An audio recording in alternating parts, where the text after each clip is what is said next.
So now we get into the topic logic gates. So logic gates ఒక precise and ఈజీగా చెప్పొచ్చండి. ఎలాగంటే ఒక సర్క్యూట్ ఉంది. Assume this is as a circuit. సర్క్యూట్కి నువ్వు ఇన్పుట్ ప్రొవైడ్ చేస్తున్నావు. లైక్ అజ్యూమ్ నువ్వు 2 ఇన్పుట్స్ ప్రొవైడ్ చేసావు. So it gives some output.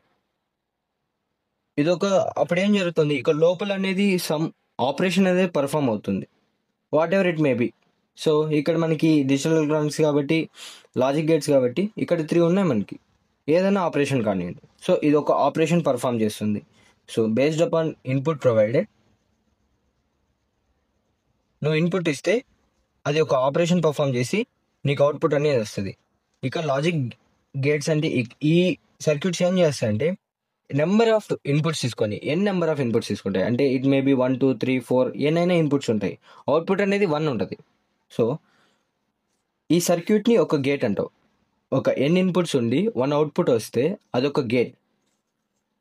So this is named as gate. No ఏం గేట్ ఇది? Either not gate, or gate, and gate అనేది ఇది perform చేసే ఆపరేషన్ మీద డిపెండ్ ఉంటుంది. If it performs not operation అంటే సింగిల్ ఇన్పుట్ ఉండి సింగిల్ అవుట్పుట్ ఉంటుంది నార్మల్గా నాట్ గేట్కి. సో నాట్లో ఏముంటుంది అంటే నువ్వు ఏ ఇచ్చావు అనుకో, నాట్ గేట్ ఏం చేస్తుంది, కాంప్లిమెంట్ చేస్తుంది. ఏ అనేది ఏ బార్ అవుతుంది. A equals to 1, if A equals to 1 complement అయ్యి నీకు అవుట్పుట్లో 0 వస్తుంది. If input provided A equals to 0 దాన్ని కాంప్లిమెంట్ చేస్తే అవుట్పుట్ 1 వస్తుంది. అలాగా నాట్ గేట్ అలా చేస్తుంది. ఆర్ గేట్ ఏం చేస్తుంది మనకి, ఆర్ గేట్లో మనకి 1 ఇన్పుట్ కాదు, నువ్వు నెంబర్ ఆఫ్ ఇన్పుట్స్ తీసుకో, 1 2 3 4 5 ఎన్నైనా ఇన్పుట్స్ తీసుకోవచ్చు. So first one